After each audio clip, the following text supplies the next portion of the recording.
It was the first practice. Like obviously there's rust, but we'll get that out of the way. Interior guys look good. I think we're building off our spring. We're not just starting over when we were at the start of spring.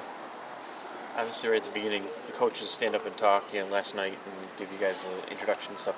Do you do anything as one of the leaders in this game? Do you have to give a speech like this is what camp should be like, or No, players only, I mean, or something? the guys come over and ask me all the time, "What's it going to be like?" This is my 5th camp, so guys ask me all the time, "What's it going to be like?" I tell them, camp's a grind. That's what it is. But main focus is for everybody to get better. And it's my first day too, so I was real focused on, getting my stuff together as well. Did you guys do pass rush drills today? No pass rush yet. We had team stuff though involving pass rush, so that happened.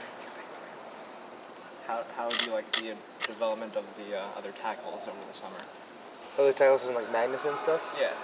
Madison's been doing a great job. I think his strong suit is the pass pro, and then he can do a little bit better and get a little more improvement in his run game. But everyone's doing pretty well. What was it like to see Fitz running around out there? He says he feels great. He looked great. You're not supposed to tackle. First play, he got tripped up and tackled on the ankle. He broke, got right back up, no problems. He's 100%. He's doing a great job.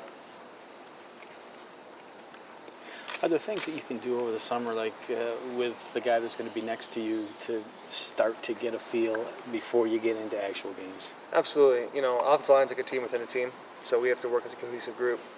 So my biggest focus was, whoever's next to me, whether it's Ben Braden, Graham Glasgow, whoever those two are, any guy that can get in the mix, get with those guys, work on plays over and over again, and kind of, get that chemistry going.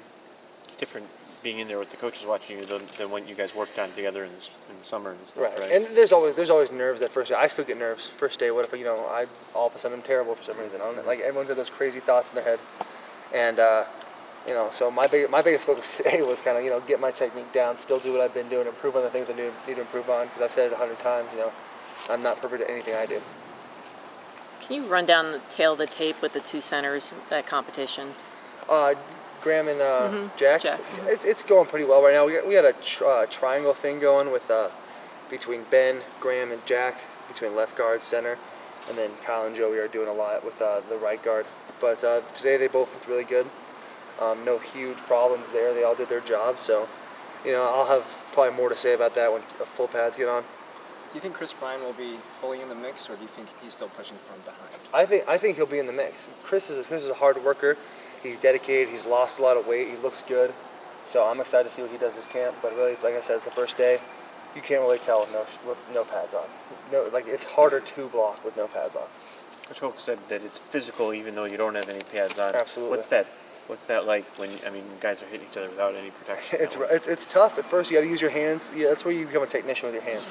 Hands and feet are a huge part of the game especially when you don't have any pads on, because it's going to be physical, but you're using a lot of your hands, your face, your feet. So, like I said, when we get full pads on, that's when you really start to see development. I'm sure Coach Hoke will talk about that. It's not my place to talk about who's starting where. So at I think I read at Big Ten Media Days, it's on a slightly more negative note, but some of the other players from other teams said they didn't think a whole lot of your offensive line in terms of run blocking. Oh, that's fine. Whole new season, new players, new guys, new scheme, different stuff going on. So people can say whatever they want. It's preseason stuff. You can put us at the bottom list of the Big Ten, top list. At the end of the day, none of that stuff matters. You can say we're going to go 12-0 or 0-12. So you can say whatever you want about this offensive line now. It's really our job to produce in the fall, and if we can do those kinds of things, then hopefully people won't be saying that about us next year. Is that something that you guys talked about working more on? Getting better as an offensive line? Or run blocking? Yeah, it's part of the game. Run blocking, pass blocking, screens, play action pass. All that's part of the game. If you're great at run blocking and you suck at pass blocking, you're not going to play. It's college, This isn't like high school where you can get away with major deficiencies. This is Michigan. We're the winningest program in the country. You don't get away with subpar in one area and excellent in another. So you need to be excellent or elite in every category if you want to play at Michigan. You said different scheme. Is that something that's substantially different, or is Not it at still? all. We're obviously going from more of a spread style offense to a pro style offense. So just under center. The only difference is we're running one play under center more than we were from a shotgun. It's the spread's different. There's more reading and stuff like that. This is more downhill football, which a lot of these guys are really good at.